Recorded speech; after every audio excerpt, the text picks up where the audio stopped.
لما بيحصل بيني وبين حد خلاف والاقيه اسلوبه في العتاب حلو وهادي، مش داخل يكسب النقاش ولا بيقلب الترابيزة عليا وخلاص، ولا بيستفزني ولا بيحاول يطلعني غلطان بأي شكل، بعرف ان الشخص ده عايزني وعايز يكسبني تاني، مش يغلبني وشاريني.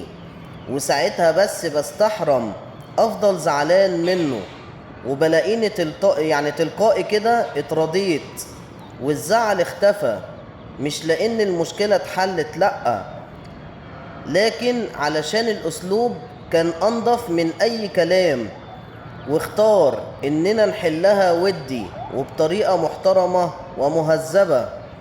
مش كل خلاف لازم ينتهي بانتصار، في خلافات بتنتهي باحترام، يهزمنا المهذبون ولو كانت حجتنا أقوى.